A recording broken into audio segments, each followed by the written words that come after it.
Pessoal, enquanto aguardamos a entrada do professor Nathaniel, apenas para falar que hoje eu estou fazendo essa live para nós conversarmos um pouco sobre mangá, sobre anime e literatura. Tá? Então, vamos aguardar só mais um pouquinho, ter um pouquinho mais de paciência. A gente ainda está se adaptando a essas tecnologias. E daqui a pouquinho o professor já está aqui para nós termos o nosso bate-papo, tá bom?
Pronto, oi, Ana. Conseguimos. O problema é que não transmite via computador, né? Só via celular. Ah, sim. É que eu sei, das outras vezes que eu participei de live, sempre foi pelo celular, então pelo computador eu nem faço ideia. Ah, tá. Porque eu nunca tinha participado via celular, até porque a minha bateria não sei quanto tempo ela vai durar. Por isso que Estamos correndo esse risco aí. é, por isso que eu tinha pensado que no computador eu fui para outro ambiente, mas enfim. Vamos tentar, vamos ver o que nós conseguimos. Bom, então, vamos dar início à nossa live. Essa live é uma atividade da disciplina de Unidade Curricular 1, Cinema e Literatura da Pós-Modernidade, e nela, nessa disciplina, nós procuramos estudar a interação entre a produção escrita e a produção visual. E nós começamos no primeiro momento com um estudo do mangá O Jardim das Palavras, né? Acho que a conexão do professor caiu. Vou tentar de novo aqui.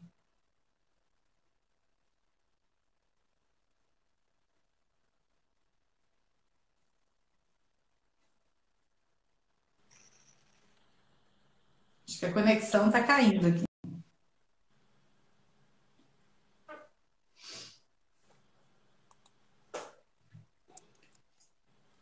Consegue me ouvir, professor? Tô vendo, tô vendo. Se eu só Graças. pegar aqui pelo fone de ouvido, ou via computador, fica mais fácil.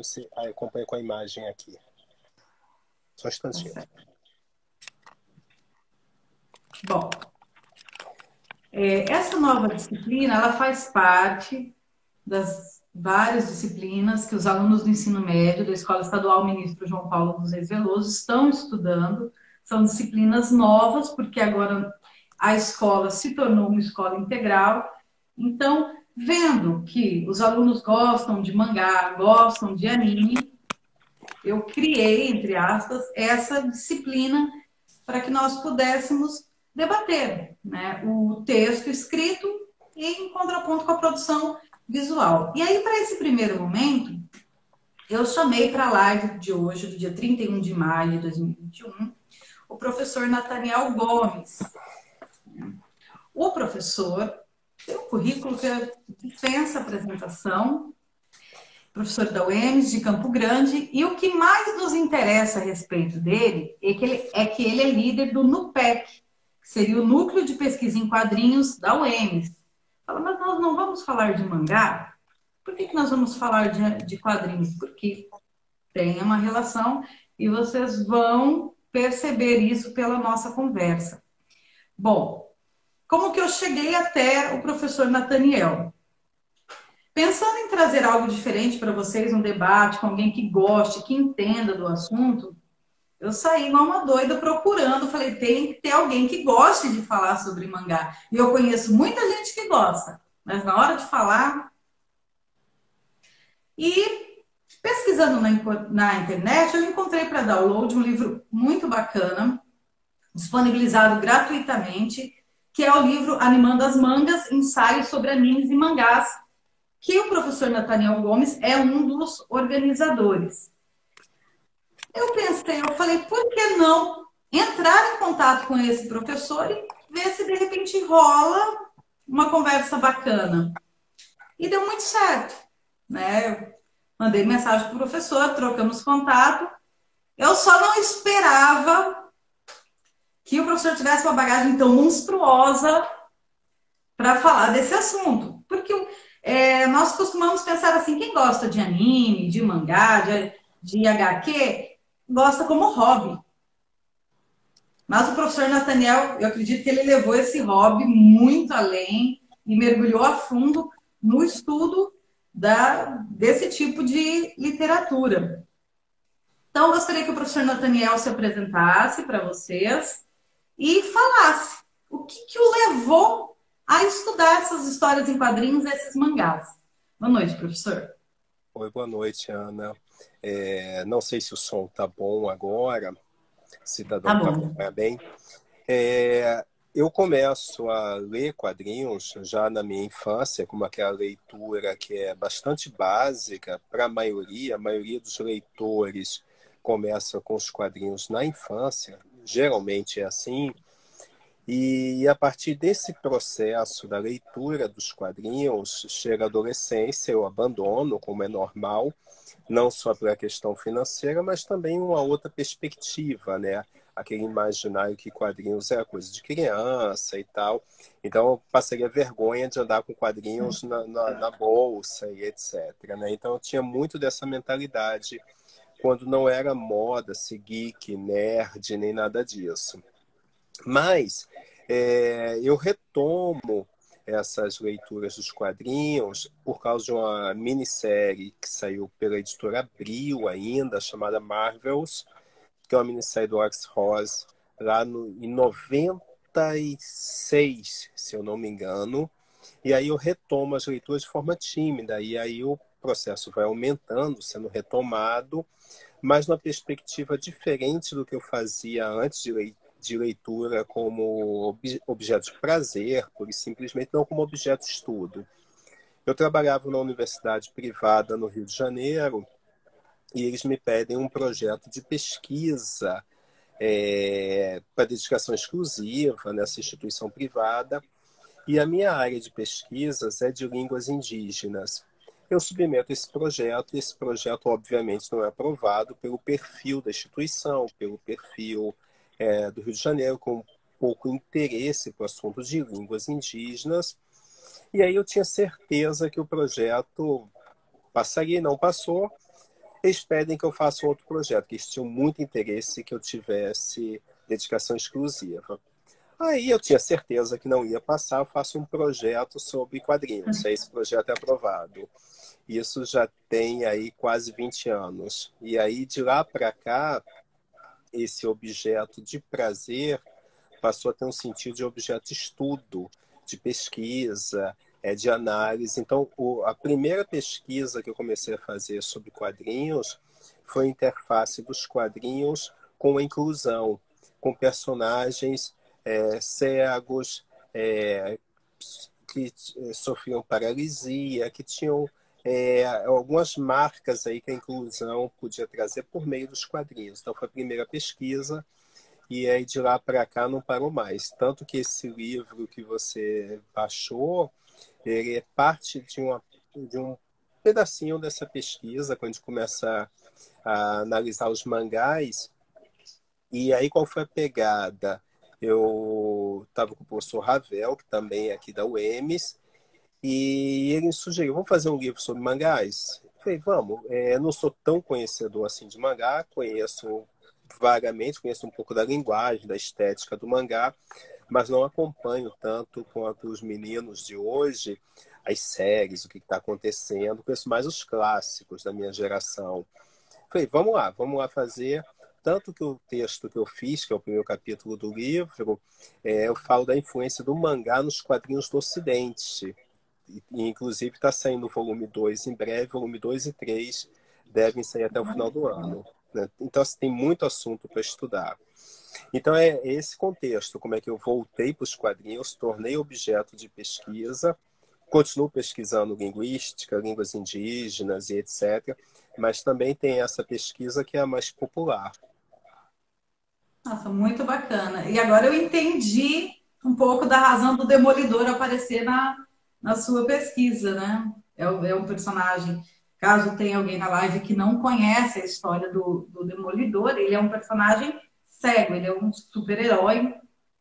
Se bem que eu acho super-herói, não acho ele tão super, né? Ele tem uma história, assim, meio pesada ao longo do seu caminho. Só para abrir esse parênteses, fechar esse parênteses, abrir e fechar que você abriu, Ana, o Demolidor, dos personagens da Marvel, sem dúvida que é meu favorito, por uma saga lá dos anos 80, que o Frank Miller, que sofreu muita influência dos mangás, ele incorpora essa estética, essa linguagem dos mangás no Demolidor. Então era um personagem que não era tão conhecido assim, um dos pouquíssimos personagens cegos dos quadrinhos, e aí de repente eu me encanto com aquela história. Como assim um personagem cego, que é ninja, que é advogado e exerce a justiça com as próprias mãos, ele é cego, mas sabe quando os outros estão mentindo e tal. Então, assim, foi encantador. Então, foi esse personagem que me chamou a atenção. E tem um filme também do início dos anos 2000 com o Ben Affleck, que é meia boca, tem uma versão do editor, do diretor, que é uma versão um pouco melhor, mas eu lembro que muita gente que assistiu ao filme achou que é uma cópia do Homem-Aranha, e não é. Então, assim, é outro personagem extremamente rico, contraditório, com essa beleza. E é um personagem norte-americano que, a partir dos anos 80, passa a seguir essa estética do mangá, nas aventuras, enfrentando ninjas, tem questões religiosas que perpassam a discussão, Acho que enfim. o traço mais escuro dele, meio soturno do Demolidor, eu acho, não Sim, sei, não sou estudiosa, mas eu vejo dentro da Marvel é um dos personagens meio que mais obscuros, né, mais essa é uma sombreados. tônica dos anos 80 para cá. E uma coisa que você disse que é muito interessante, Ana, é que ele não é tão super assim. E aí eu acho que talvez essa seja a pegada, o diferencial do personagem, porque se você tem heróis que salvam o mundo, a preocupação do Demolidor é de cuidar do bairro que ele vive, Hell's Kitchen, ou seja, um bairro pobre que existe. Então são outros dilemas que o tornam mais humano que aqueles Sim, heróis que levam o planeta nas costas e tudo mais. sim. Bom, então, muito bacana essa parte, né, de saber que quando você menos imaginou que iria fazer um projeto sobre isso, fez e foi o que deu certo. Então, eu achei isso muito, muito bacana mesmo. Inclusive, Ana, quando eu vim para Mato Grosso do Sul para estudar, para trabalhar aqui na Universidade Estadual, a minha intenção principal é trabalhar com a questão das línguas indígenas, mas eu dei prosseguimento à pesquisa anterior e, para minha surpresa, é a que acaba dando mais visibilidade, aquela que as pessoas mais me convidam para falar, para conversar e etc. Na próxima sexta-feira, se eu não me engano, ou na outra, eu tenho uma palestra aí, a interface entre línguas indígenas e quadrinhos, que vai ser no evento na Universidade Estadual do Pará. Então, assim, aí já é a primeira vez que eu consigo unir as duas coisas. Nossa, deve ser muito interessante, porque são universos aparentemente totalmente distantes. E unir É, vai ser vamos muito ver o que legal. vai dar. Vamos ver. Professor, conta pra gente como que você fundou esse núcleo de pesquisa em quadrinhos. Por que essa ideia desse grupo para pesquisar o quadrinho? Excelente, Ana. Esse grupo ele surge em 2012 e naquela época não havia nenhuma pesquisa do tipo aqui na UEMS. Naquele contexto, eu apresento a proposta para alguns colegas que ficam bastante resistentes a ela, porque o senso comum estabelece, é natural isso, quadrinho é coisa de criança.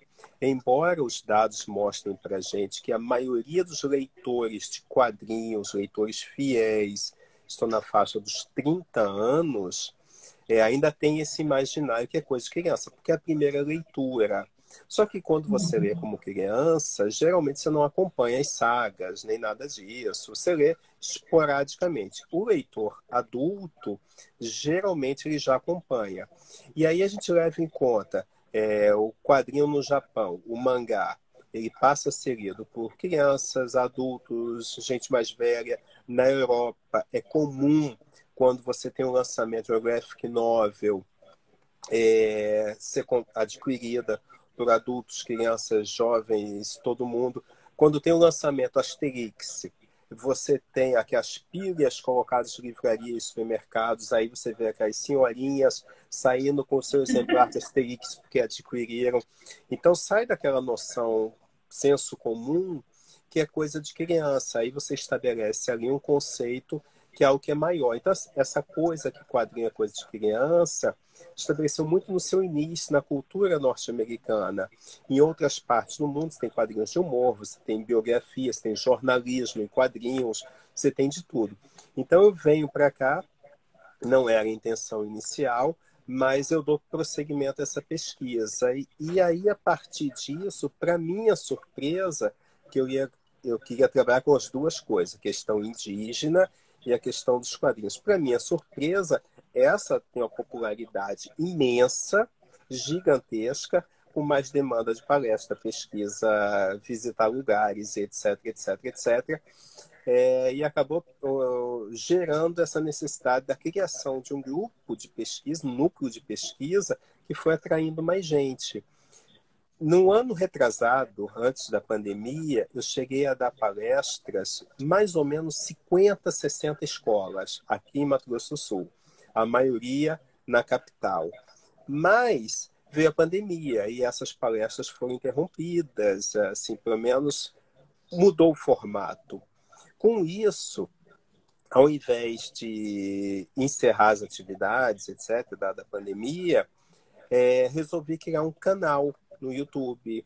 E aí esse canal, hoje, para o que ele se propõe, de mostrar pesquisas, a interface do quadrinho com outras coisas, etc., a gente está com mais de 2.000 seguidores em apenas um ano, a gente vai completar um ano. É, temos quase 400 vídeos, e aí são vídeos curtinhos, aquela coisa de 2 minutos, e temos vídeos de 2 horas e meia. Então vai daquela coisa mais leve para quem está começando, querendo entender uma curiosidade, alguma coisa do tipo, até uma palestra que a gente tenta ser um pouquinho mais profundo na análise. Então ali a gente tem um simpósio ocorrido, uma jornada, na verdade, de semiótica, e aí você tem 5 palestras de 2 horas, 2 horas e meia de duração, focadas nos quadrinhos. Então, você imagina uma palestra que você tem gente conhecida internacionalmente defendendo quadrinhos em sua análise semiótica, ou seja, semiótica, para quem não sabe, é aquela área da filosofia, linguagem que fica ali no meio, estudando os signos, os símbolos, essas representações, não só, mas também das imagens, o imagético, aquela coisa toda. Então, a gente acabou descobrindo um universo aí de pesquisadores. Eu acredito que deva ter muita gente que queira estudar, queira analisar esse conteúdo, eu tiro por mim, porque enquanto eu fiz a graduação até a especialização, pelo menos aqui em Dourados, na UEMS, eu não convivi com ninguém que estudasse quadrinhos, que estudasse mangá, que estudasse anime. Uhum. E era essa imagem. Você falar disso sendo adulto, você é visto assim, você era visto como alguém deslocado. Não havia essa popularização mesmo do nerd, do geek. Não, não tinha. Agora, de uns 3, 4 anos para cá, que eu percebi até pelos eventos que eu comecei a participar, que começaram a surgir essas pesquisas sobre esses conteúdos e começaram a enxergar que dá muito pano para manga, dá para discutir muito esse assunto. Tem muita coisa boa, lógico, tem coisas não tão boas, mas tem muita coisa boa para se pensar, para se debater. Então, é interessante que tem crescido esse público. Eu não sei se talvez com, de certa forma, com essa popularização do mangá, dos animes, o acesso um pouco mais fácil às mídias, hoje em dia, não apenas com uma Netflix, mas você assiste online, você não precisa nem mais comprar o mangá, você pode baixar, HQ é a mesma coisa, ainda veio esse boom que foram os filmes blockbusters da Marvel, esses Uhum. últimos. Eu acho que isso acabou atraindo assim, uma parcela que chegou a um ponto e falou, não, eu posso levar a sério isso, né? Então, eu comecei a perceber nos eventos aqui que começaram a surgir, né? Debates, uma palestra aqui, outra ali. Então, eu acho assim muito rico e eu vejo tanto que em sala de aula, ainda quando nós estávamos no presencial, o tanto que os alunos têm curiosidade, porque eles veem uma postagem da gente. Ah, a professora foi lá e assistiu o filme da Marvel, a professora anda com camiseta de herói. Então, professora, você gosta desse herói? Você assiste esse anime? Então, gera essa identificação e eles acabam procurando, né, mais informação sobre isso. E Você agora que quer ver você uma fala, coisa, Ana? Esse livro aqui é Mangá, da Sônia Luiten. Sônia foi professora, já está aposentada da USP. Ela foi a primeira pesquisadora no mundo a estudar mangás. Então, a pesquisa dela é riquíssima só sobre os mangás. Até hoje é uma pesquisadora de renome.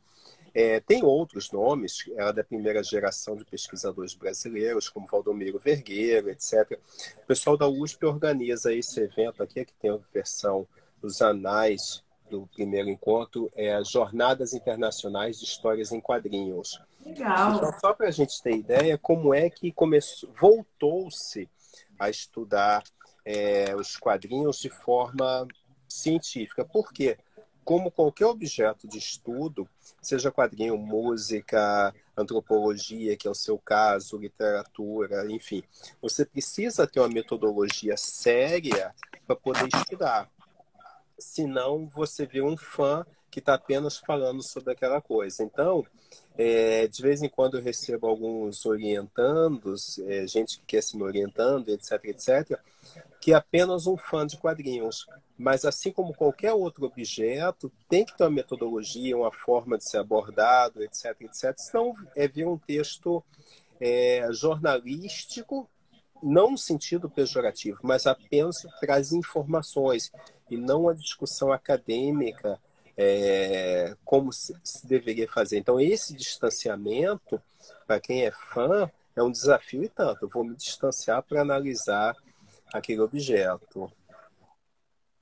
O pessoal costuma falar, pelo menos aqui, assim, nós temos que matar a obra e depois tentar ressuscitar, com Sim. base nessas pesquisas. Quando você fala dos vídeos no YouTube, os vídeos do NUPEC, eu gostei bastante de um que é uma palestra que você fez, que é a linguagem dos quadrinhos. Uhum. E nessa palestra você fala um pouco dessa diferenciação da HQ para o mangá, né? Poderia falar um pouquinho para o pessoal que está assistindo? Vamos lá. São duas, na verdade, que já estão disponíveis. Uma foi um curso que eu dei na UFMS aqui de Campo Grande, que aí eu falo sobre linguagem dos quadrinhos, e o outro foi parte de uma disciplina do mestrado que eu ministrei, aí eu gravei para disponibilizar para quem tivesse interesse, estimular aí a pesquisa. Nessa que você está se referindo, Ana, né, foi esse mini curso que eu dei, uma das coisas que eu mostrei é essa diferenciação bastante simples, tá? Do que vem a ser o mangá e o quadrinho ocidental, tentando colocar dessa forma mais simples possível. Basicamente, o quadrinho, o mangá, ele tem uma estética que é muito diferente. Primeiro, já é a forma de ler, que é diferente da leitura ocidental. De cara, é isso. Segunda coisa, ele é quase sempre em preto e branco, porque você tem o mangá, e surge muito antes do quadrinho, propriamente dito, mas você tem, principalmente depois da Segunda Guerra, uma escassez de papel. E aí era feito com aquilo que a gente chama de papel jornal, o mangá é feito com papel jornal. Então, o detalhe para você poder pintar o mangá, colocar o preto ali, não tinha muito como colocar detalhe naquele momento por causa do tipo de produção, tipo de papel e etc, etc. Isso acaba se tornando posterior. Então, você tem a diferenciação da leitura, você tem a diferenciação que é em preto e branco, você tem depois a questão dos movimentos do mangá, que são muito diferentes dos movimentos dos quadrinhos ocidentais. Você tem a expressão das personagens, que é muito maior do que nos quadrinhos ocidentais. Então, a coisa da expressividade, o mangá consegue ser infinitamente maior. Vale lembrar, entre outras coisas, que aproximações com a realidade, o MacLeod, ele gosta de citar isso. O mangá, por outro lado, ele tem alguns detalhes da sociedade oriental, nipônica, que aparecem ali de forma muito forte. Alguns detalhezinhos que passam desapercebidos, mas para quem é leitor, se identifica com aquilo. Grosso modo, a gente tem parte do sucesso da Marvel, que aí já estou falando de quadrinhos ocidentais, porque a maioria das suas histórias ocorrem, se passam em Nova York. Então o leitor sabe assim, conhece aquela rua, etc. Ainda que não tenha muitos detalhes, mas tem essa aproximação. Então a gente tem linguagem, formato, a ausência de cor, no caso, a forma de leitura, você tem as expressões que são muito fortes. O mangá tem outra característica impactante, que não tem assunto tabu. Qualquer assunto você encontra no mangá. Nos quadrinhos ocidentais, sobretudo depois do Código de Ética, com toda aquela perseguição do marcatismo e etc., o que a gente vai perceber? Que determinados assuntos não poderiam aparecer. Voltando à questão do Demolidor, que foi muito influenciado pelo mangá. Quando ele saiu no Brasil pela primeira vez, num arco conhecido como A Queda de Murdoch, que é o alter ego lá do personagem, tem uma cena no final que a Karen Page, que é a namorada do Demolidor, do Matthew Murdock, ela tenta se matar.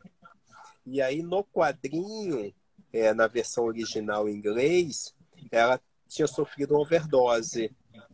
Na edição brasileira, a editora Abril não permitiu que isso acontecesse. Então, eles transformaram a overdose dela como se ela estivesse se cortando com a navalha. Então, havia uma censura interna, muito influenciada pelos Estados Unidos, aqui no Brasil também. Então, você tinha que eliminar determinados assuntos. Então, não podia falar de sexualidade, não podia falar de drogas, curiosamente falava de suicídio, mas não falava de drogas. Então aquela edição, ela seria impressa num dia, na véspera, à noite, o editor-chefe dos quadrinhos da Abril, ele avisa que não podia sair assim. Ou tinha que cancelar a revista, ou não ia sair. Ou seja, o pessoal teve que mexer manualmente para poder transformar uma seringa num estilete.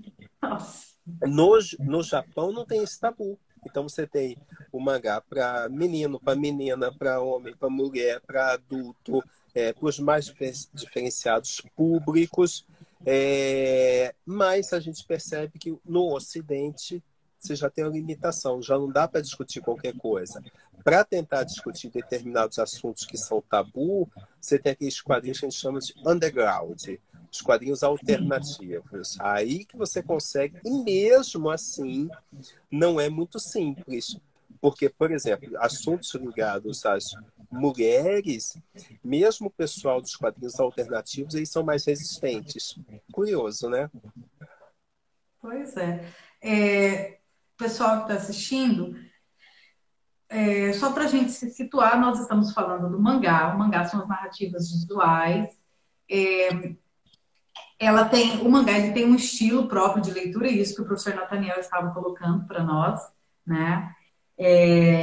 O mangá você vai ler de cima para baixo e da direita para a esquerda. Eu confesso que eu ainda apanho lendo o mangá. Eu ainda prefiro assistir o anime ao mangá, né? E aí Quem é vem uma coisa consumidor. interessante, Ana. Olha só, o mangá, o anime, tudo bem, a gente está mais acostumado porque é desenho animado e etc. Mas olha que coisa interessante. Até os inícios dos anos 2000, quando você tinha mangás publicados no Brasil, eles seguiam a ordem de leitura ocidental. Mas isso começa a mudar com a popularização dos mangás. Um dos fatores, não é o único, é o preço, porque as revistas da editora abriu naquela época um mix de quadrinhos, Super Aventuras Marvel, coisa do tipo, custava R$ 9,90. Aí saiu o mangá custando R$ 2. Então, o que eu pagaria uma revista, eu podia comprar 5.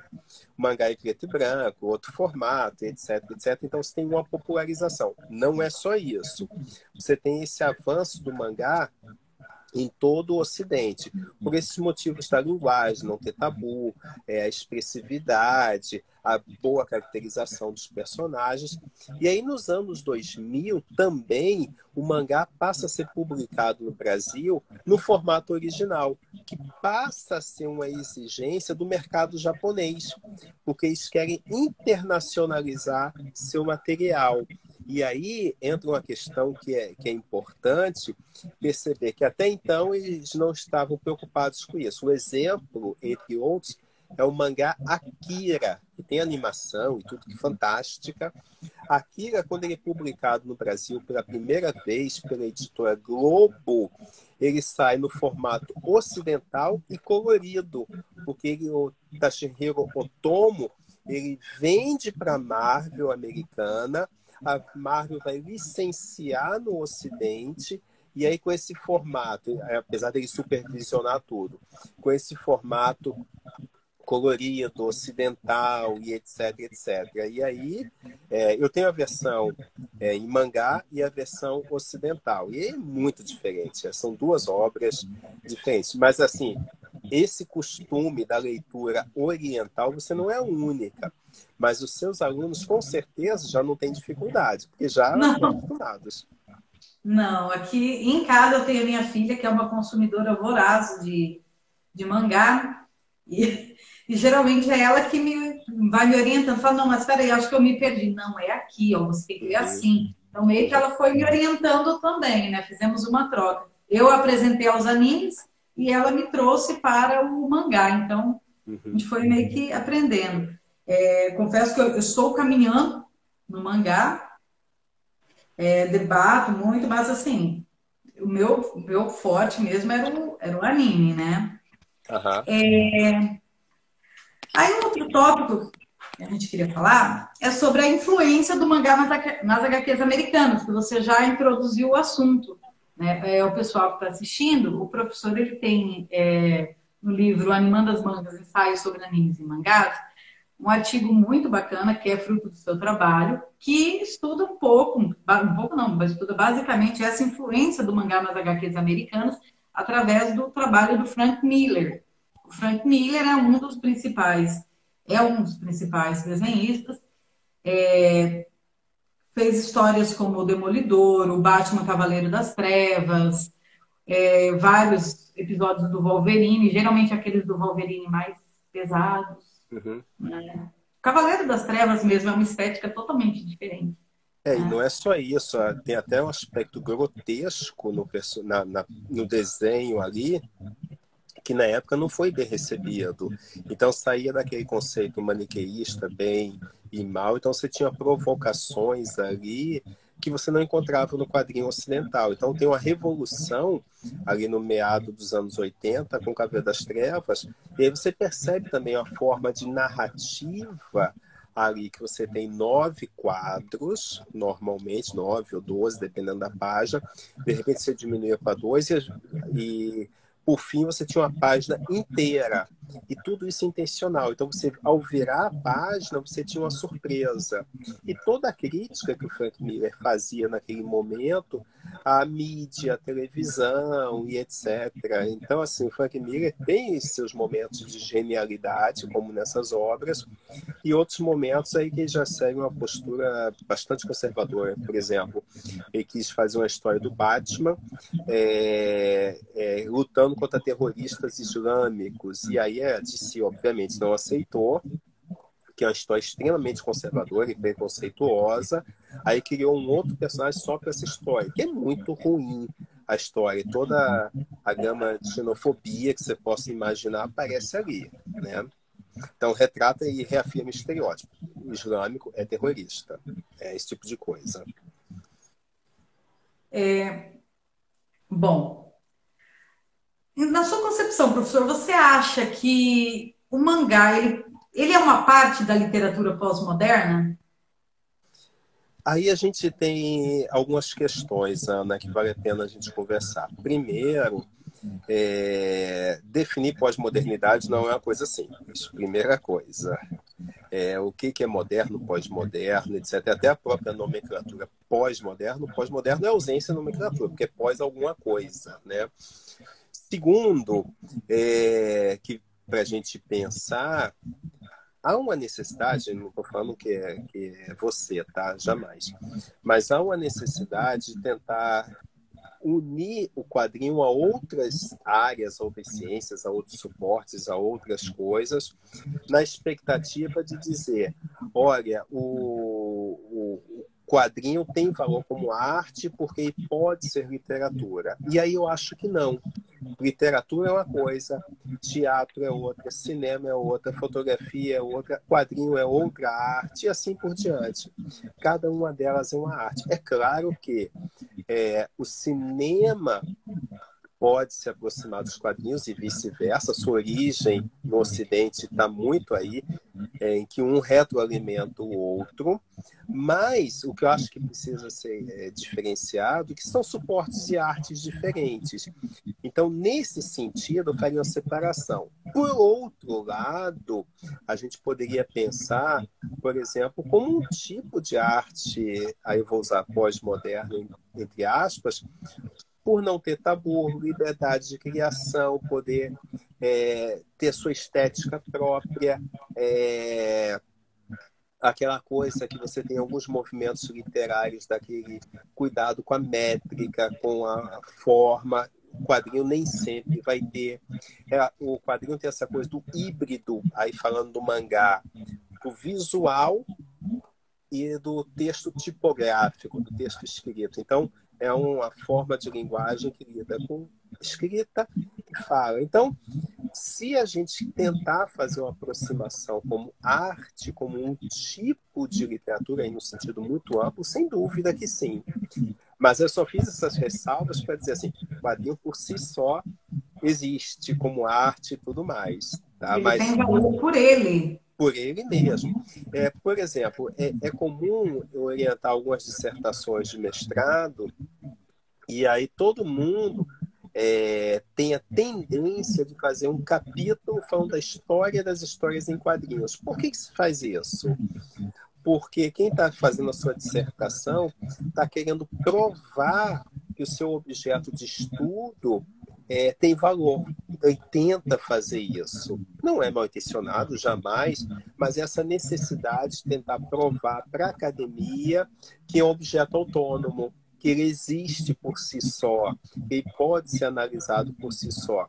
Então, a expectativa é que possamos chegar em algum momento ali na frente, que você não precise fazer uma história das histórias em quadrinhos, que você já entre no que você vai analisar a partir daquele corpus e analise. Então, se você vai analisar literatura, um autor, uma obra qualquer, você não vai falar de toda a história da literatura para chegar ali. Não faz sentido. Mas a gente ainda tem isso nos trabalhos sobre quadrinhos com muita frequência. Mas essa necessidade de reafirmar o seu objeto. Colocar a importância dele, né? Ou seja, Uhum. mostrar que não, olha, o que eu estou fazendo tem um peso, abro esse parênteses, falo sobre a história aí para depois introduzir o assunto que eu quero, né? Isso. Bom, e já que nós falamos dessa relação da literatura com a HQ, você acha que é importante trazer esse conteúdo das HQs, dos mangás para a sala de aula? Você acha que vale a pena, que compensa? Sim, sem dúvida. E aí eu só queria comentar uma coisa que quase sempre o quadrinho empregado em sala de aula, quase sempre, não é sempre, por favor, ele é muito mal utilizado, quase sempre é pretexto para alguma coisa. Pretexto para ensinar gramática normativa, pretexto para falar um pouquinho da geografia, da história, etc. E aí muito mal aproveitado. Exemplo, Mafalda, que eu gosto demais do Quino. Um problema que eu vejo, ele é apresentado no livro didático, o quadrinho lá da Mafalda, mas você não sabe quem é o autor, o contexto da história, os outros personagens, etc. Então acaba sendo muito mal aproveitado. E essa necessidade de usar os quadrinhos na sala de aula começa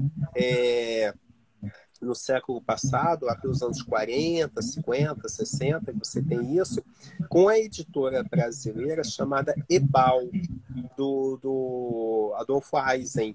Então havia muito preconceito com relação ao uso dos quadrinhos, vindo da Itália, do movimento fascista e etc. Então, muito preconceito, principalmente por causa dos padres italianos que vinham com essa mentalidade. Então, nesse sentido, o Adolfo Eisen, dono da Ebal, ele começou a promover a adaptação de clássicos para o formato de quadrinhos. E a partir dessa adaptação, criou-se essa coisa do uso na sala de aula, que não é nenhum recurso novo. O quadrinho tem mais de 100 anos e tem gente falando que é um recurso novo. Como é que o negócio tem 100 anos e a gente fala ainda que é uma nova metodologia, um novo instrumento, ou seja lá como for? E ainda Então, fala. ainda fala, né? Não tem nada de novo, tem 100 anos. Ele fala cinema como algo novo na sala de aula, filme. Também não é nada de novo. Então, assim, apesar desse adendo, de sim, sendo bem utilizado, pode ser uma ferramenta fantástica. Você, como professora, já deve ter ouvido casos de alunos que reclamam: hoje não vai ter aula, porque passou um filme. Quando isso acontece, é porque ou o aluno não entendeu que aquilo faz parte do conteúdo, ou porque ele já viu tantos exemplos negativos de situações que foi mal empregado aquele recurso, que ele imagina que aquilo não é aula, é apenas para passar o tempo, para enrolar e etc, etc. E o quadrinho pode ser a mesma coisa, embora ele exista por si só, se ele for adaptado, bem trabalhado, contextualizado, o potencial dele é absurdo, porque não existe apenas Vingadores nos quadrinhos, tem muitas outras coisas que a gente pode estudar. Persépolis, Maus, quadrinhos orientais, enfim, jornalismo em quadrinhos que eu comentei há pouco com o Joe Sacco, por exemplo, ele vai estudar lá a questão palestina, mas em formato de quadrinhos. Ele é um jornalista que faz quadrinhos, enfim, as possibilidades são infinitas, desde que não seja pretexto. E aí o uso muda muito. Você pode trabalhar, por exemplo, não só, tá? Mas as questões étnico-raciais por meio dos quadrinhos. E olha que discussão que poderia surgir de quadrinhos mainstream, populares, etc. A partir disso. Sim. E o que eu observo quando é muito comum esse uso de tirinhas, né? Mais especificamente tirinhas para ensinar, seja gramática, seja qualquer outra área, é comum os alunos pegarem birra daquele personagem. Então, é muito comum o aluno falar: eu não gosto da Mafalda, eu não gosto do Agar, são muito chatos. Mas Aham. justamente porque falta essa contextualização, não é simplesmente jogar uma tirinha sem mais, sem introduzir quem é aquele personagem, qual é o contexto que ele está falando, por que, que ele está falando aquilo. Se você vai usar para, nem que seja para ensinar gramática, mas tentar entender por que chegou aquele ponto do personagem dizer aquilo ou fazer aquele jogo de palavra. Você quer ver um Esse exemplo, Ana? O Lobo Solitário, que é um mangá gigantesco que está sendo republicado agora pela Panini, está quase no final. São 28 volumes, cada volume com 6, 7 histórias, então gigante o negócio, são mais de 150 números ao todo. Ele é utilizado como material nas escolas do Japão. Então é um mangá. E assim, para ensinar história. Então você tem períodos ali, por exemplo, história, história. história mesmo. Um mangá dos anos 60, 70, se não me engano. E aí o que é mais fantástico, você tem períodos da história do Japão feudal que são retratados ali. Por exemplo, os primeiros cristãos católicos que tentaram entrar no Japão na tentativa de catequese ou evangelização, como eles foram perseguidos pelos budistas daquele contexto. Porque quando você tem uma maioria religiosa, seja lá qual for, ela persegue a minoria. Isso é um fato.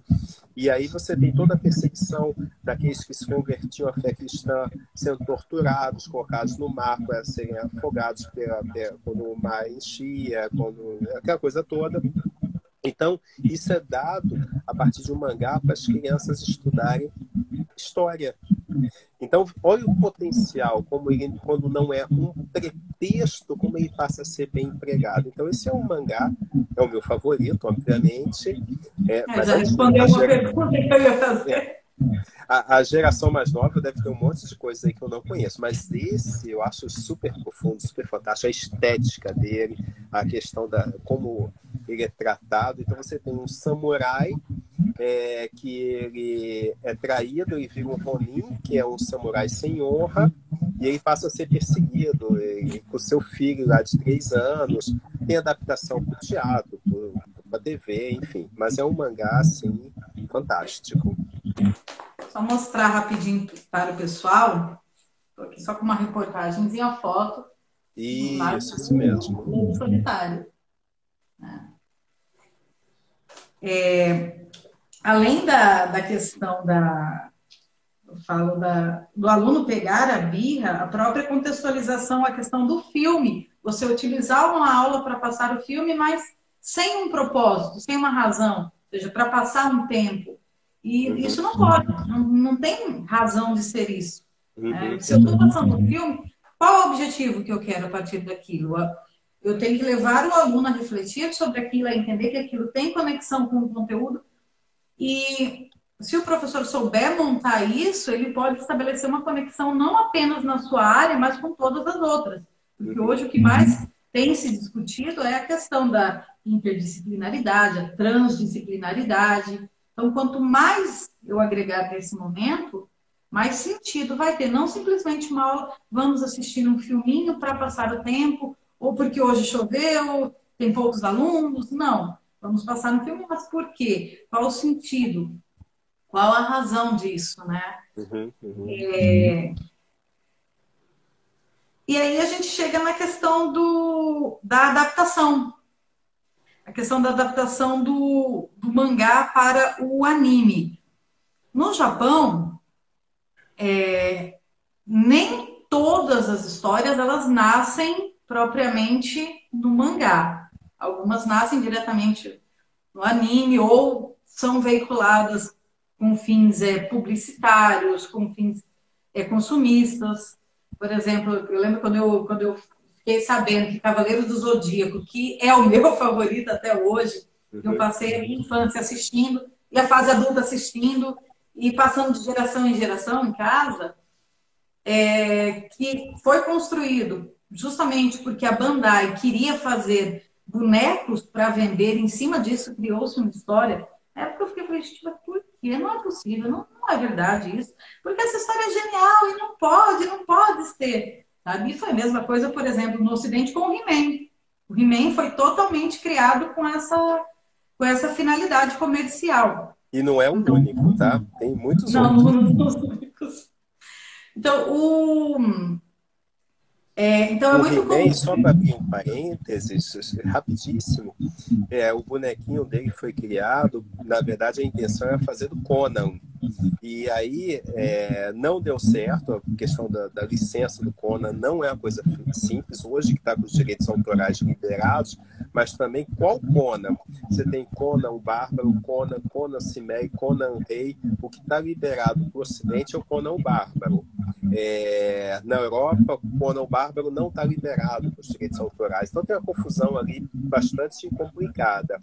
Então eles tentaram, não conseguiram fazer a licença, aí pegaram aquela coisa que ele está com aquele short, com aquela tanga e com a bota do Capitão América, que é aquela coisa totalmente sem sentido, diferente do Conan lá das histórias originais dos romances, que se ele estava numa aventura com piratas, ele se vestia de pirata. Se ele estava numa aventura no deserto, ele usava uma roupa própria para aquilo. Mas para os quadrinhos, sobretudo da Marvel e essas adaptações, o que eles fizeram? Uma coisa genérica. Então, quando você pega o Conan lá da Espada Selvagem e algumas outras variantes, é sempre a mesma roupa, ou ausência de roupa, mas é sempre a mesma coisa.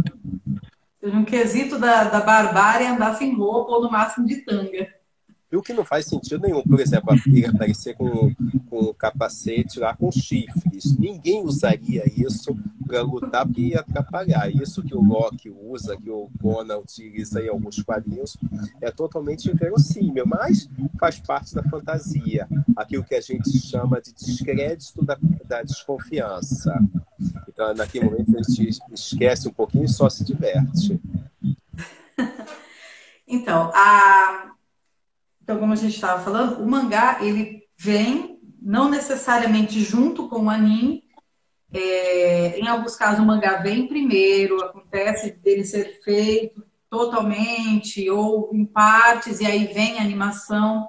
Acontece momentos em que eles são simultâneos, como, por exemplo, no anime Full Metal Alchemist, que acontece isso, que eles começaram juntos a produção do mangá e do anime, e em determinado momento o anime passou à frente do mangá, mas o autor não concordou com o segmento que foi dado e desenvolveu um outro rumo, que aí mais para frente virou uma nova adaptação, que foi o Brotherhood. Temos também a versão primeiro, que é o anime, por exemplo, o caso do Your Name, que foi primeiro em anime, e aí depois, esses nomes eu tenho uma dificuldade de falar, Makoto Shinkai, ele resolveu passar por escrito. Essa aqui que eu tenho, esse aqui não é o mangá, é a light novel, né? E o que você acha, professor, dessa relação, da questão da adaptação do mangá com o anime? Existe uma obrigatoriedade de ser fiel? Pode se mudar? Pode se alterar? Pode se criar uma nova história a partir?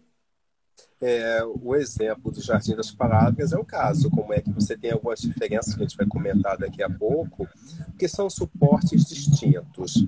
Se o papel feito em preto e branco, papel jornal, a leitura é de um jeito, quando você vai para o suporte da TV, do cinema, é outra coisa.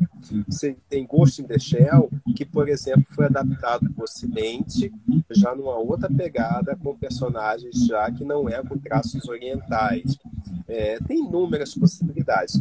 Mas o mangá, ele não tem a obrigação de ser necessariamente igual ao anime ou vice-versa. Akira, que foi o exemplo que eu citei há pouco, que é um dos meus favoritos. A animação, o anime, é bastante diferente dos quadrinhos.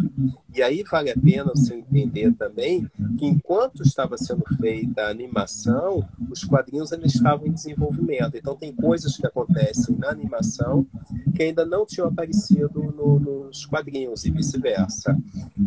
Isso vai acontecer, por exemplo, na adaptação do Lobo Solitário para o teatro, para a TV, outros, eu citei o Akira, enfim, tem inúmeras possibilidades. A mesma coisa no Ocidente acontece com o universo Marvel, que você tem quem acompanha o universo Marvel, DC e etc., percebe que o que está acontecendo nas histórias em quadrinhos não é necessariamente o que aconteceu no cinema. Então tem as surpresas, as reviravoltas e etc., tanto que a estratégia na Marvel é dizer que são universos diferentes. No mangá e no anime tem que ser entendido também que são suportes diferentes, tem públicos diferentes e etc. E aí você tem na adaptação uma coisa que quando o artista ele faz parte da produção, ele pode inserir elementos que ele não havia pensado até então. Voltando ao Ocidente, você tem o Walking Dead, do Kirkman, que foi adaptado para a TV. Tem muita coisa ali diferente dos quadrinhos, porque é outro suporte, ele pensou outras coisas no quadrinho, no anime, no mangá. Essas coisas vão acontecer. Se você tem suportes distintos, quando você tem o criador envolvido, ele pode pensar, será que dá para fazer isso? Não dá? E etc. Vamos fazer uma experiência. E algumas dão certo, outras não. Aproveitando a deixa, o que você acha daquelas adaptações de clássicos da literatura para HQs? Volta àquela questão que a gente estava conversando há pouco.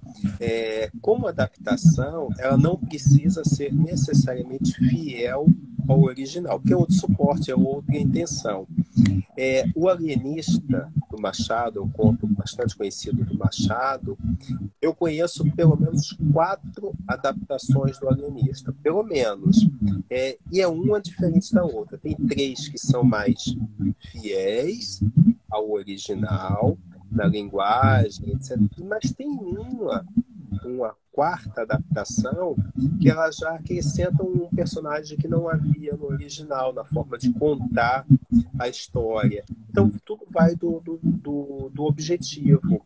Quando você tem uma adaptação, a gente pode dizer que tem um filme adaptado de um livro, ou você pode dizer que ele foi inspirado no livro. Eu gosto de citar esse exemplo, Ana, que é do Noé, o filme da Russell Crowe, que muita gente não gostou. O filme do Aronofsky, que eu acho um diretor fantástico, etc.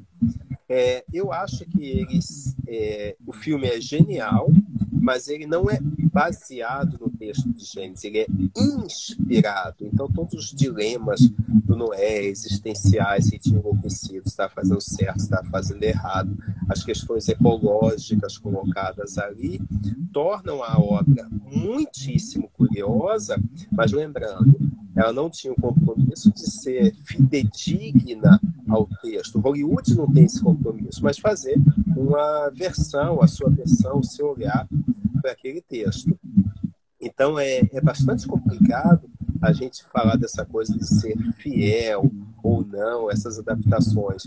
A ideia não é jamais, como eu falei no início, que o original seja substituído pelo quadrinho. Jamais. São suportes diferentes. Por isso que eu acho que pode variar à vontade com relação ao original. Porque outros suportes são outros artistas envolvidos, que tem o desenhista, arte finalista, se for o caso, o colorista, quem vai fazer a letra, quem vai fazer capa, vai ter um editor, você tem uma equipe enorme para reimaginar isso. Saiu tem poucos meses, deve ter uns 2 meses no máximo, Monteiro Lobato em formato de mangá. Reinações de Narizinho em formato de mangá. Fantástica adaptação.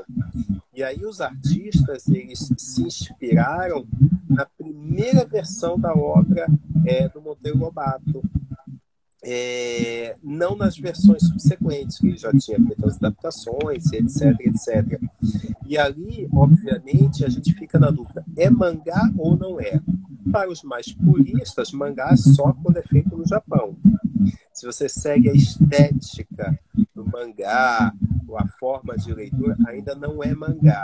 Aí a gente tem alguns problemas. A Turma da Mônica jovem segue a estética do mangá, exceto pela forma de leitura, que é ocidental.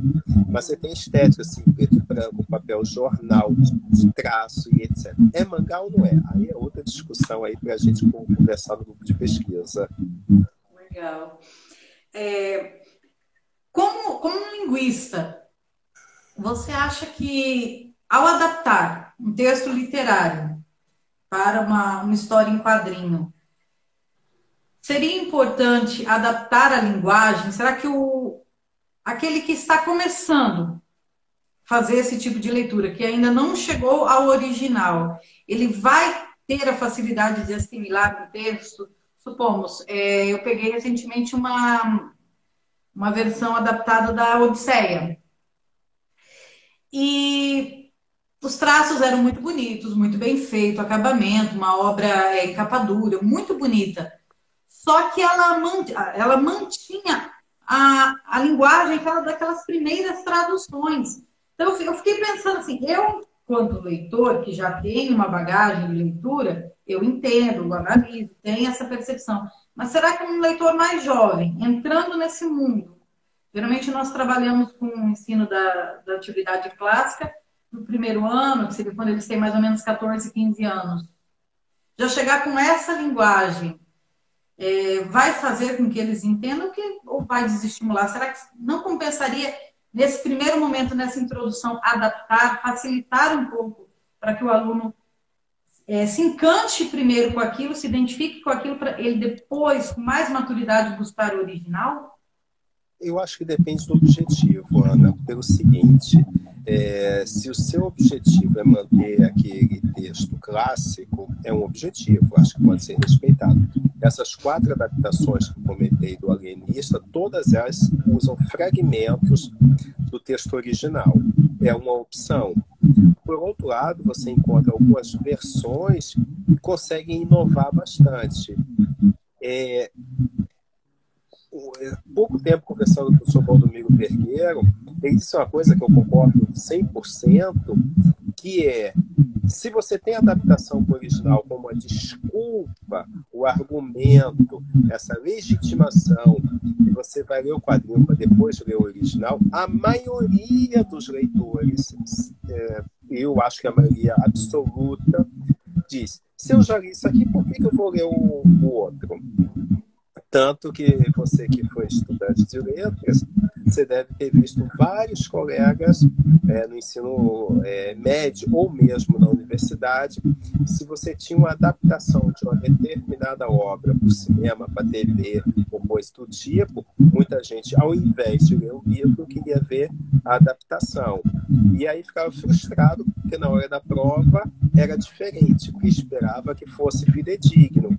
Aí a gente volta àquela questão, precisa ser fidedigno ou não? Acho que não. Então, tem um papel? Tem. Precisa ser fiel ao original? Aí depende do objetivo. Eu acho que vai depender da proposta da editora, da proposta dos artistas, que querem ser mais ou menos fiel. Eu fazia resenhas com um jornal no Rio de Janeiro, e na época passou aquele filme O Código da Vinci, que é um filme hollywoodiano, do Dan Brown, que eu não gostei, achei que não era o meu estilo de filme, embora tivesse uma interpretação boa do Tom Hanks, etc., a coisa toda. E aí a resenha saiu na sexta-feira naquele determinado jornal. E aí eu fiz minhas considerações, etc. E a gente recebeu alguns comentários dos leitores do jornal. E eu lembro que um dos comentários foi que a pessoa comentou que não tinha gostado do filme, até aí tudo bem, mas não tinha gostado porque o Tom Hanks não tinha cara de professor de literatura. o que é ter cara de professor de literatura. Então, ela criou uma imagem na cabeça dela do que era o personagem principal lá do livro, como a gente queria, como é que é o Harry Potter, como é que é um Hobbit, como é que são os personagens de Nárnia, e etc., a partir da nossa leitura. Então, quando vai para a adaptação para o cinema, a gente concorda ou não. Ou o caminho inverso. Você lê, você assiste aquela adaptação, e aí quando vai para o texto de base, é muito diferente daquilo. Aí você está influenciado pelo suporte visual, do suporte escrito. Então, percebe como não é uma coisa fácil de resolver? Uma série de complexidades. Eu também não estou querendo responder, estou querendo problematizar o negócio. Mas é bom, dá mais pano para manga.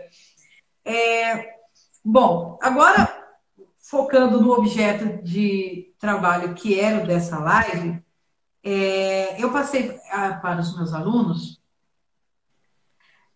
no início do primeiro bimestre, para nós trabalharmos o Jardim das Palavras, do Makoto Shinkai, né?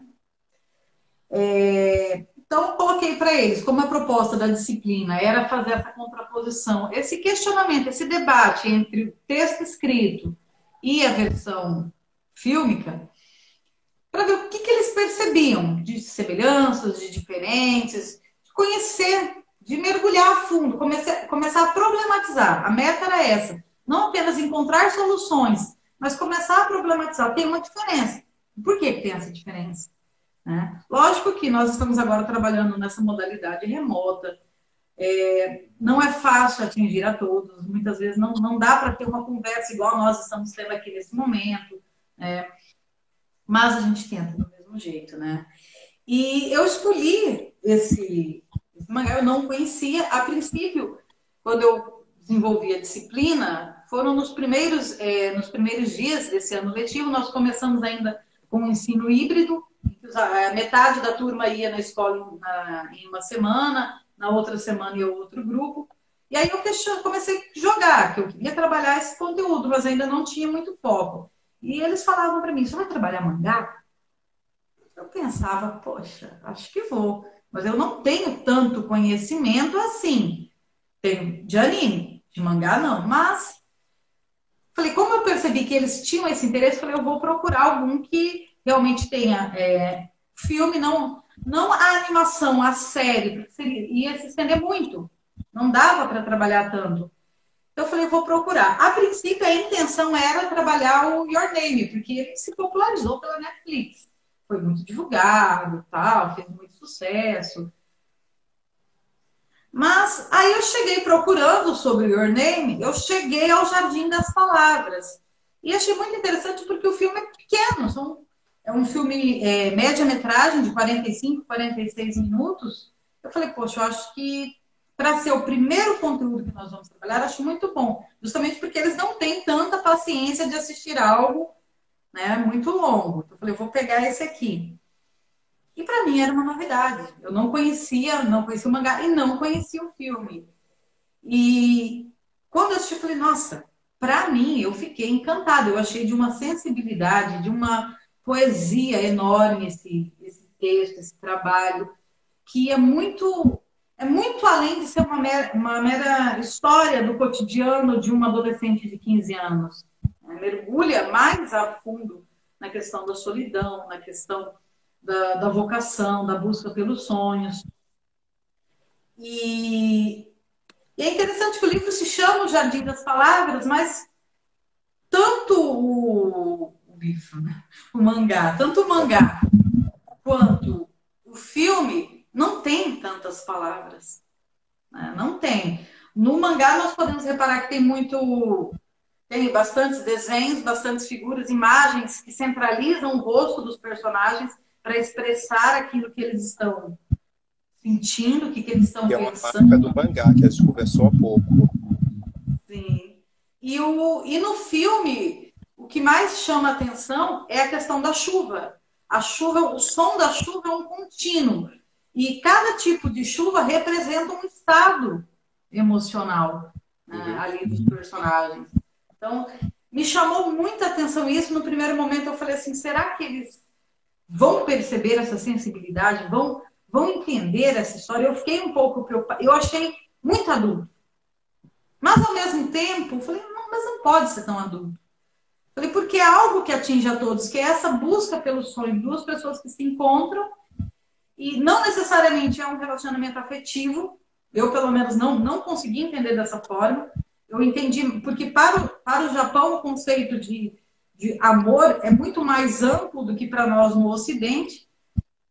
Então, eu vi como duas pessoas que se encontram em fases distintas da vida e uma auxilia a outra no seu rumo, no seu sonho. É um menino que quer ser sapateiro e sabe que é muito investimento e pouco retorno, mas mesmo assim é aquilo que ele quer.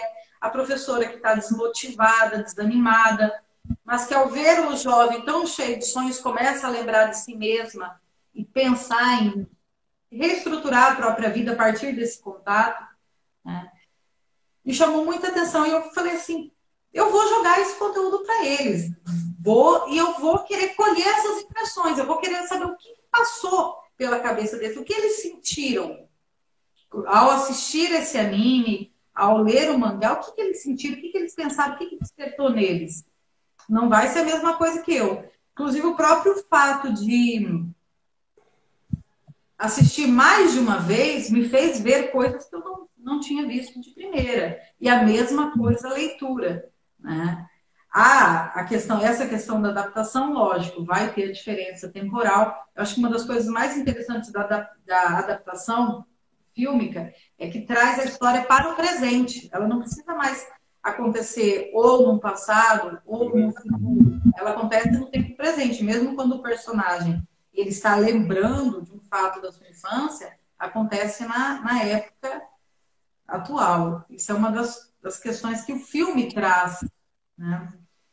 E aí eu queria que você falasse um pouquinho a respeito se você conhecia, se você não conhecia, se você já conhecia o Your Name ou outra obra do Makoto, enfim.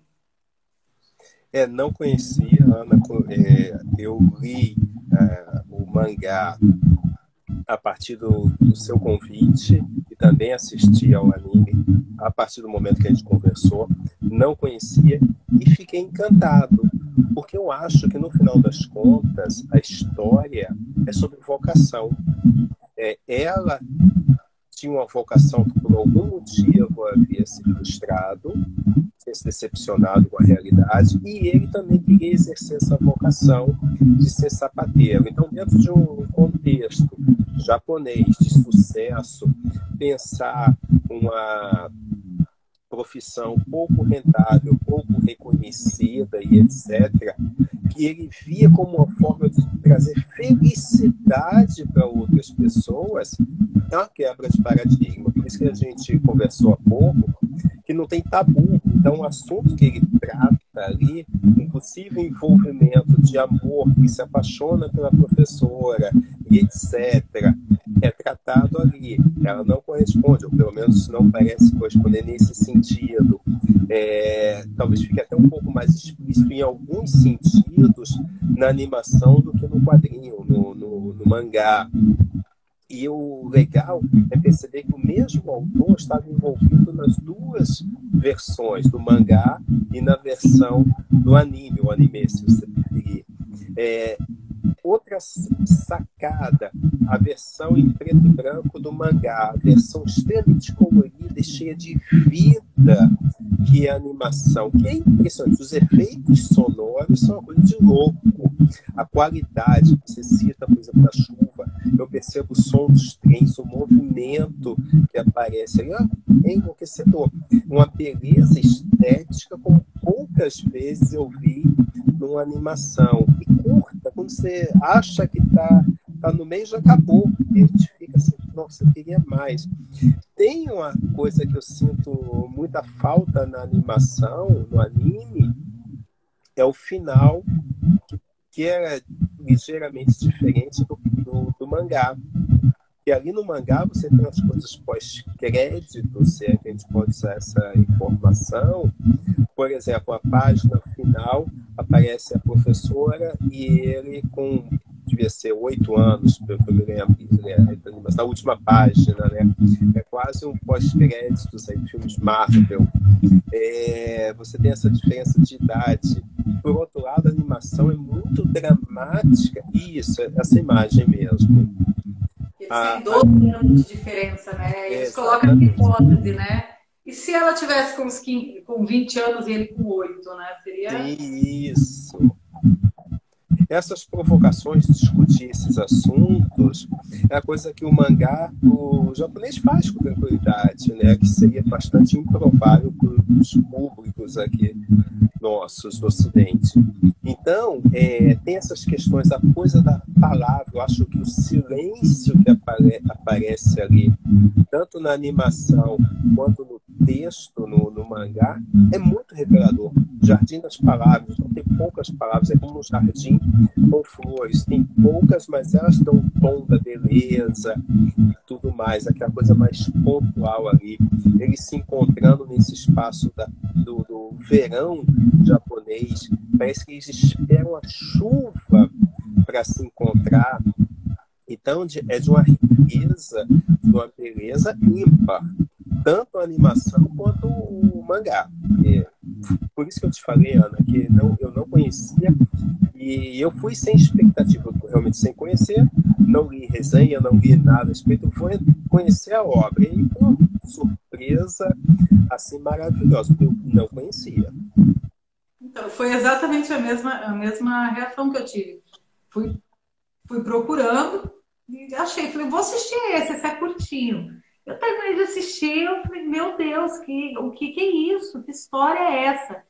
Assim, e dá para a gente classificar como uma obra para crianças? Não dá. Então, eu tive esse embate, essa dúvida se eu passava ou não para eles, porque essa turma dessa disciplina que eu trabalho, ela é uma disciplina muito seriada. Então, eu tenho alunos do primeiro, do segundo, do terceiro ano que fazem parte, né? Então, tem fases distintas. E o mangá, se não me engano, ele é para mais de 16 anos, né?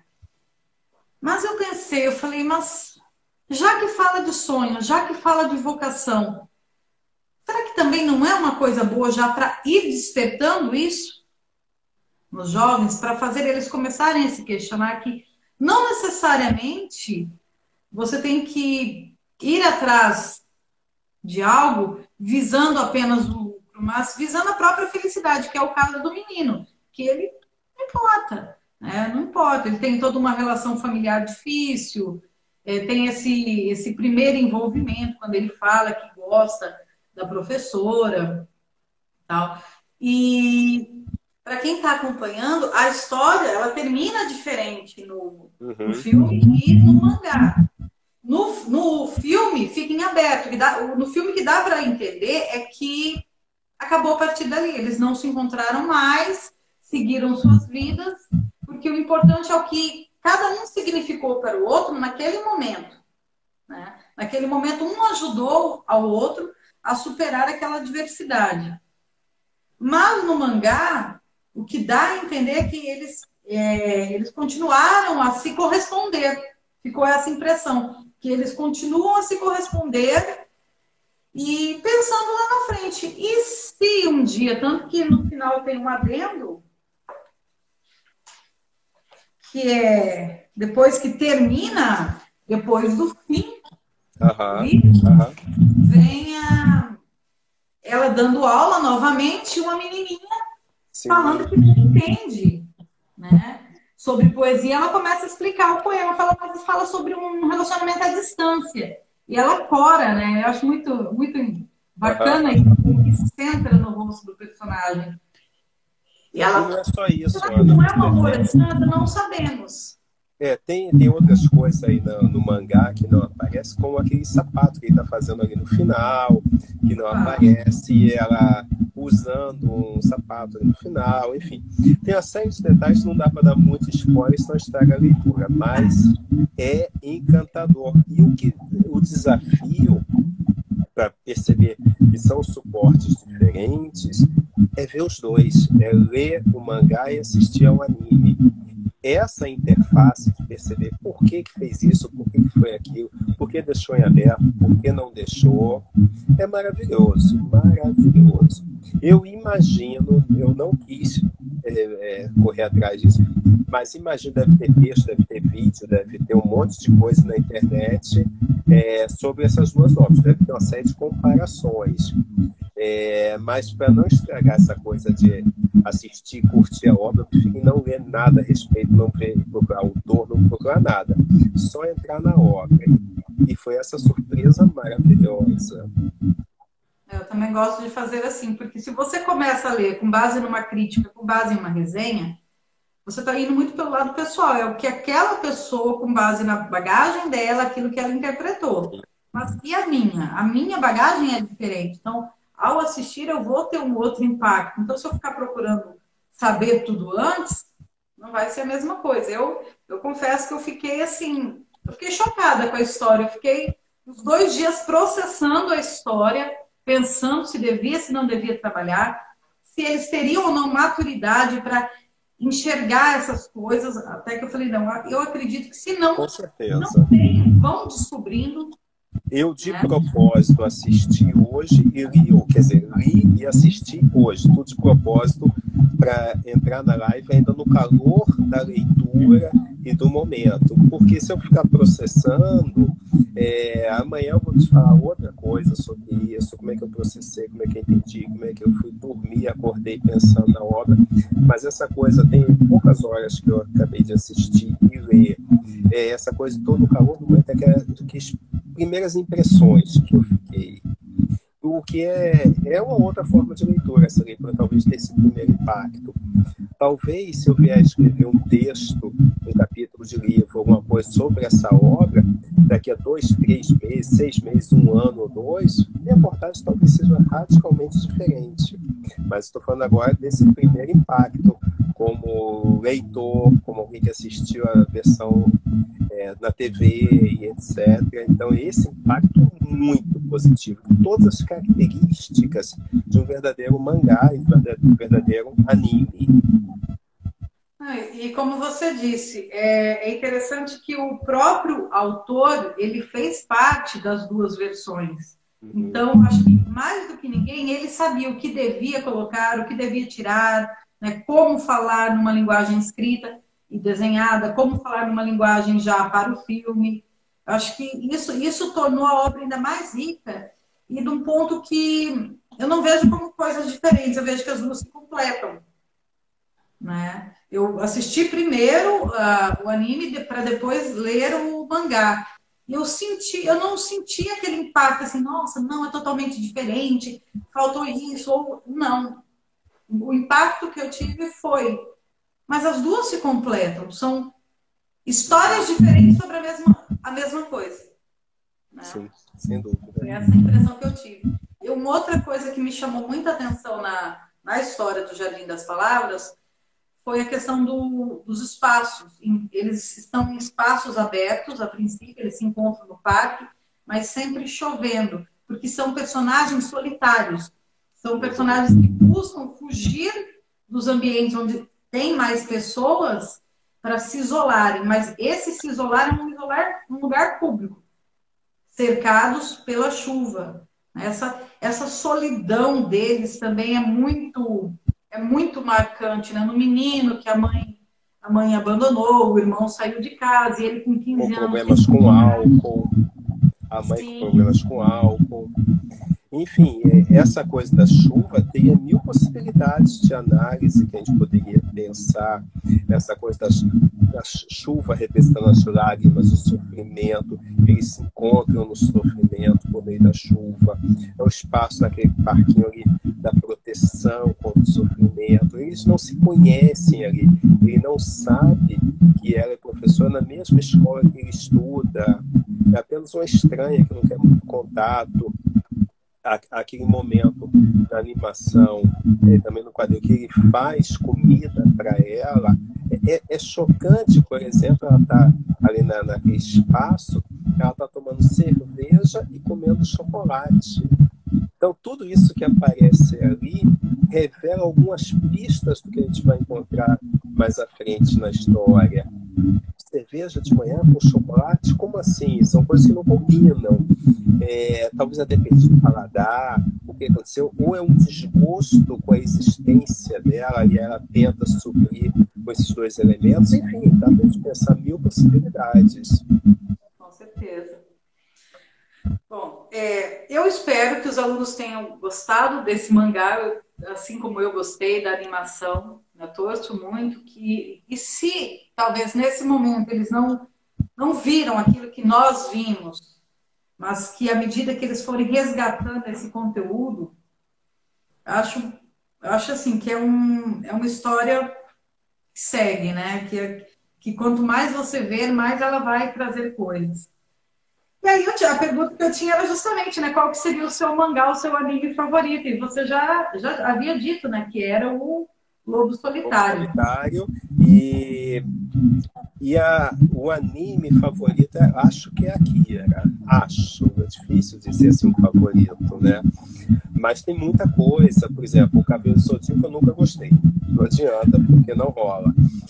Nunca consegui me identificar. Adorava Dom Drácula. Dom Drácula, eu morria de rir com Dom Drácula, porque é um vampiro caçado pelo Van Helsing, que sofre de hemorroidas. Então, o humor super engraçado. Tinha uma versão para TV, passava na extinta Rede Manchete.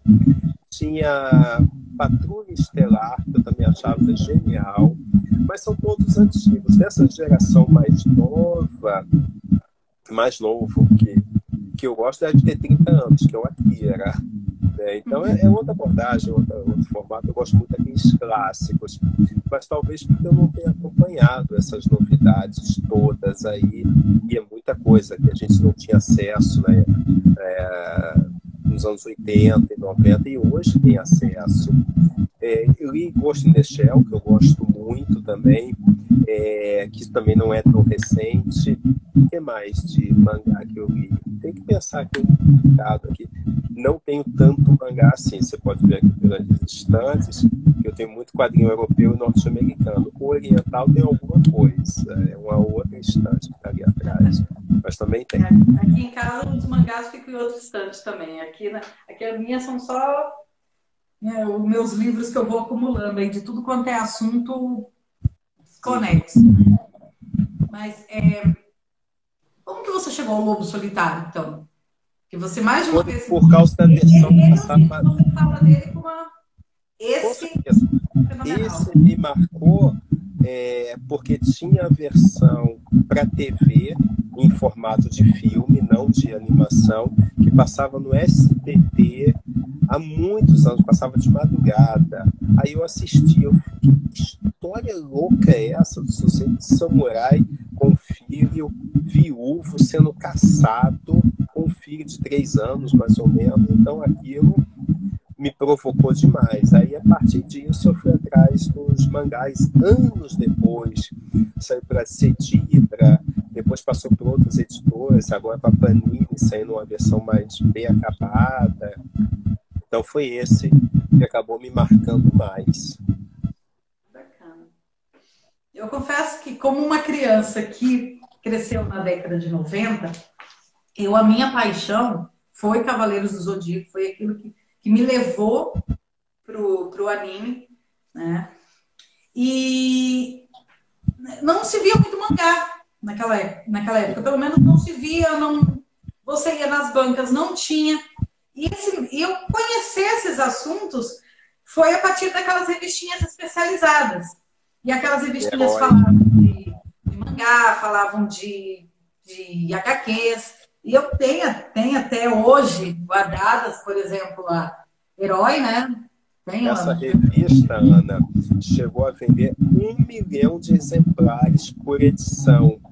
E ela, a cada 15 dias, trazia na capa um mangá. Eram 2 edições por mês. Ela começou como mensal, depois passou a quinzenal. Mas os números, só para não ficar só em mangá, o que ela fazia era edição sim, edição não, trazia algo relacionado à cultura oriental. É uma revista barata que vendia muito, 1 milhão de exemplares por edição. Era um absurdo. E era... nem eram R$2, era R$1,95. Exatamente. Mas um adolescente de 13 anos na época conseguiu R$1,95, era difícil naquela época. Viu? Com certeza. E assim, o fantástico é pegar esses elementos que hoje outras revistas fazem, e etc., por um preço super acessível, popularizava o universo do mangá, dos comics, dos quadrinhos europeus e etc., de uma forma super didática, super popular, ajudou a popularizar. Eu acho que ela teve muito desse papel, essa revista, de trazer os mangás de forma mais popular, inclusive uma aposta que todo mundo que fez perdeu, que as editoras tentaram usar a leitura oriental no Brasil, a aposta é que não ia dar certo, e deu certo. Talvez a revista Herói tenha tido esse papel aí, de colaborar com isso. Então, eu comecei com ela, nessa aqui ela era Herói ainda, depois ela virou Herói Gold, aí eles lançaram uma edição grandona, uma pequenininha, depois saiu essa aqui, Heróis do Futuro, que era uma similar, mas o povo ainda gostava mais da Herói, mesmo essa aqui tendo um material melhor. E uma que eu achei, assim, poucas edições, eu tenho só as 3 primeiras, que era essa Japan Fury. Só sobre o mangá, né? Mangá e anime. Essa aqui acho que tem... eu só consegui 3 dessas. Mas era aquela coisa, eu dava plantão na banca, esperando chegar. Né? A hora que chegava, não, é isso aqui. E aí eu fui ganhando conhecimento a partir disso aqui. Mas ter acesso às obras era muito difícil. Não era igual hoje, que a pessoa vai lá, ela baixa uma HQ inteira, ela baixa um mangá inteiro, assim... Tem mangás enormes e baixam todos, assim, leem todos. Né? Naquela época era muito mais. O público também mudou muito, Ana. Você tinha, naquela época, você esperava o lançamento da obra. Hoje, o nosso leitor, ele espera que o que saiu no Japão essa semana, na semana seguinte, já tem em português. Então, você tem acesso à tecnologia, tem um monte de outras coisas que você não tinha nos anos 80 e 90. Você tinha que esperar uma editora, comprar os direitos, traduzir, etc. E o mangá, esse seriado, e às vezes a série é imensa, muito longa. Então, trazer um mangá de 150 números é muito difícil para a editora, porque ele começa com um pico de vendas, depois ele vai naturalmente diminuindo. E a coisa de licenciar a obra é muito difícil por causa da pirataria. Como a gente tem muita pirataria, o japonês tem dificuldade de aceitar isso. Como assim as pessoas têm scan da obra? Como é que é isso? Pois é. Tem alguém no chat que queira fazer alguma pergunta? Algum acréscimo, aproveite o momento, ou se cale para sempre. Se aparece alguém com uma questão. Agora a gente tem que continuar esse papo agora lá no canal do Nupec, Ana. Vamos lá.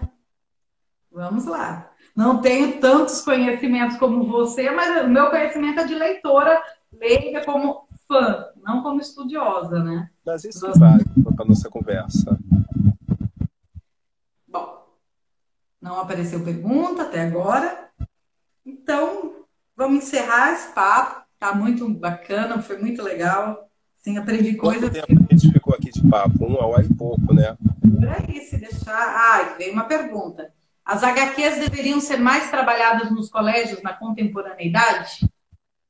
Fábio, com certeza sim, porque a cada dia que passa nos tornamos mais visuais.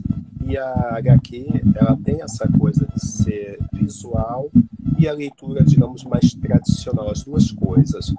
Então, quando você vai ao banco, a maioria das coisas você faz no caixa eletrônico, para quem ainda vai a banco, que não faça tudo pela internet, mas você tem uma forma de leitura ali que é muito visual. Por isso que as pessoas mais velhas, que não passaram por esse tipo de letramento, para usar uma linguagem um pouco mais técnica, têm dificuldade. Não é para ser ignorantes nem nada disso, mas porque, infelizmente, elas não conheceram esse outro modelo que ele é mais visual, mais intuitivo. Para quem gosta de tecnologia, por exemplo, a Apple, o computador da Apple, o Mac, ele é extremamente intuitivo. E aí pressupõe algumas outras coisas que o Windows, por exemplo, não faz. Mesmo que você vai contar com o iPhone, com o tablet da Apple, etc. Saindo dessa marca, pensar no Google, o Google ele é muito intuitivo, então ele pressupõe coisas que navegadores antigos, motores de busca antigos, como Netscape, Yahoo, etc., não faziam.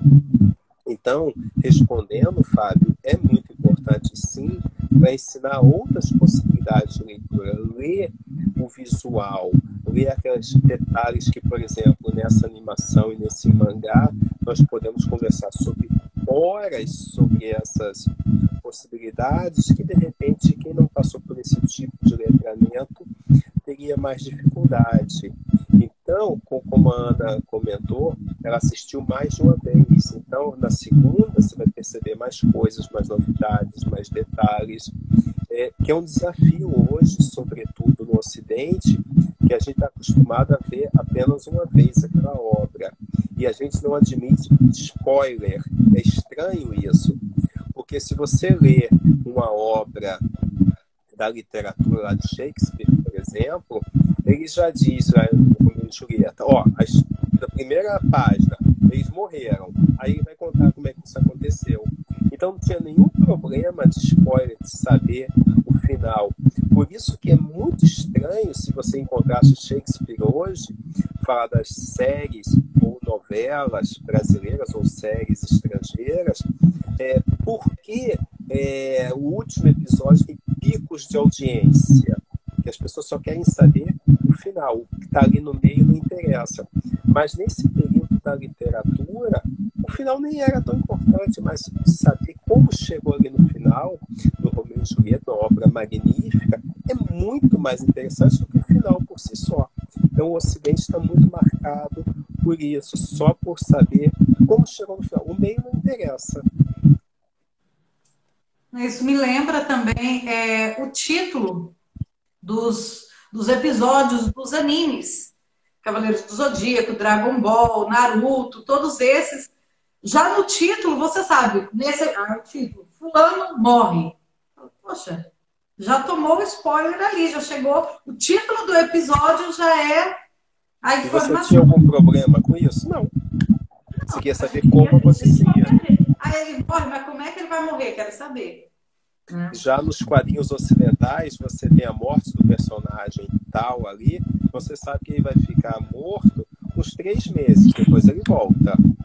Aí apenas aquela coisa para vender o número. Salvo alguns quadrinhos mais antigos, dos anos 70, que o personagem continuava morto. Mas... Sim, a morte do Capitão América. Ele fica morto 3, 4, 5 meses e volta. Eu tenho essa HQ aí também.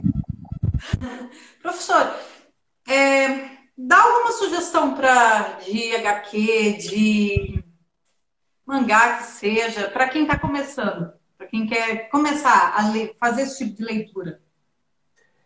De mangá, eu acho que seus alunos são muito mais proficientes do que eu para te falar sobre isso, porque com certeza eles conhecem muito mais do que eu. Vou falar dos clássicos, Akira, Lobo Solitário, Dom Drácula, que é divertidíssimo. Esses eu recomendo demais. Até o Speed Racer, que começa como um mangá, depois vai para TV, vira filme, etc. É super divertido. Nos quadrinhos europeus, a gente tem Asterix, que é um humor super refinado, que aqui é tratado como quadrinho infantil, que de infantil não tem nada. Tem o francês Valérian, tem italianos como Tex, que é o que a gente chama de Fumetti, que na Itália o nome do quadrinho é Fumetti porque é fumacinha, é o balão de fala, como ele fica conhecido. Então a gente tem o Tex, que é maravilhoso. Os quadrinhos italianos têm muitas coisas que os quadrinhos norte-americanos não tratam. Você tem os quadrinhos ingleses, como o Juiz Dredd, por exemplo, que tem uma pegada muito crítica ao consumismo, etc. Assim, a gente tem uma lista que a gente pode passar horas aqui conversando. E para quem é fã mesmo de quadrinhos, porque assistiu ao filme da Marvel e da DC, quiser entrar nesse mundo, aí tem um desafio e tanto, porque vai ser difícil de entender.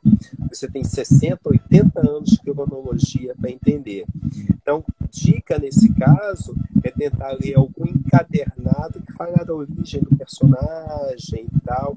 A Panini hoje está publicando uma série de clássicos, Superman, Batman e personagens da Marvel, Homem-Aranha, X-Men, etc. As primeiras histórias, então elas são muito ingênuas para a gente, mas nos possibilitam entender muito do que acontece hoje nos quadrinhos, etc. E esses arcos fechados, encadernados, tem um monte aqui na estante, são esses encadernados. Para quem está começando, é um pouco mais fácil de entender. Mas, assim, o problema hoje é cronologia. Tentar entender 80 anos de história para quem só viu o filme. É um desafio. Eu acho que o Akira, eu acho que ele deveria ser obrigatório.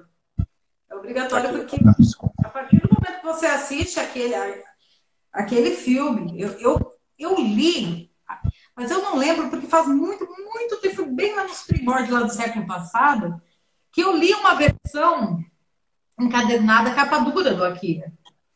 E ela era aquela, eu acho que é aquela versão que você colocou, que é escrita da forma oriental, não, ocidental. Eu tenho certeza que foi aquela. Aí depois, com mais tempo, eu assisti, assim, eu acho fantástico, não tem... Akira é bom demais. Tem uma possibilidade de Akira ir para o cinema. Quem era o produtor executivo, não sei se continua, era o Leonardo DiCaprio, que queria a todo custo adaptar Akira. Então, a gente não sabe se vai, se não vai, se vai ser uma versão muito ocidental, como Ghost in the Shell, que não foi bem recebido. Enfim, temos que esperar. O Ghost in the Shell eu prefiro o filme de animação, não com Scarlett Johansson. Que não é boa. Faltou alguma coisa ali para mim. Primeiro, porque quando você torna um personagem ocidental, para quem leu a obra original, já tem um baque ali, porque Scarlett Johansson, apesar de linda, maravilhosa, etc., você tinha expectativa de um personagem oriental ali. Então, já é uma quebra. Quem não conhece o quadrinho, o mangá, talvez consiga se adaptar melhor. Nossa, é fenomenal também. Eu acho muito à frente do tempo, de quando foi escrito, foi elaborado, e ao mesmo tempo, para nós hoje, ele tem coisas que são tão atuais que não tem nem palavras. É outro que, assim, é igual o Jardim das Palavras, a gente fica sem palavras assistindo. E o desafio é esse mesmo, Ana, de você ler essa obra e deixar ela fazer a leitura de você, te provocar. Isso é fantástico. Qualquer obra que faz isso já tem um ponto muito positivo. Com certeza. Bom, pessoal, nós vamos encerrar por aqui. Quem quiser conhecer mais o professor Nathaniel, procura ele nas redes sociais, no Instagram, Nathaniel Gomes, procura no YouTube a página do NUPEC. N-U-P-E-K. K porque é quadrinhos. Às vezes a pessoa coloca C, mas é fácil. Não tem, vale a pena assistir. Eu comecei a assistir, eu falei, fui dormir quase 2 horas da manhã, eu falei, não, deixa eu parar porque eu não tenho limite. Senão dia desse ano, um rapaz que estava acompanhando o canal falou conosco que ele estava maratonando o canal, mas como todo dia está tendo um vídeo novo, ele... Dá vontade. Dá vontade. Mas assim... Um vai para o outro, vai para o outro. É porque tem muito assunto lá para discutir. Ana, obrigado pelo convite, estou à disposição, prazer enorme estar aí com você. Obrigado pela oportunidade de estar aí discutindo e quando você quiser é só chamar. Eu que agradeço, professor. Aos alunos, essa é a nossa primeira live. Vai ter uma próxima, a segunda vai ser sobre os heróis da Marvel. Vocês vão se surpreender quem vai ser o entrevistado, porque vocês conhecem ele. Dificilmente vocês vão conhecer uma pessoa mais fanática por esse universo do que essa pessoa. Vocês já devem ter uma pista de quem deve ser, mas vou deixar em aberto, tá bom? Então a gente vai se ver de novo por aqui. Muito obrigada a quem participou, muito obrigada, professor. Né? Gostei bastante de conhecê-lo assim virtualmente. Espero que no futuro, mais adiante, a gente possa trocar mais ideia, né? Sentar, debater mais. Seria muito bacana, quem sabe, se a pandemia. Vou, quem sabe, visitar em Campo Grande, a gente tomar uma cerveja, não sei se você toma, enfim. Mas fica o convite, se não um café, Obrigado, obrigado. debater mais assuntos, tá bom? Tá joia. Um grande abraço, obrigada. Até Obrigado. mais, pessoal.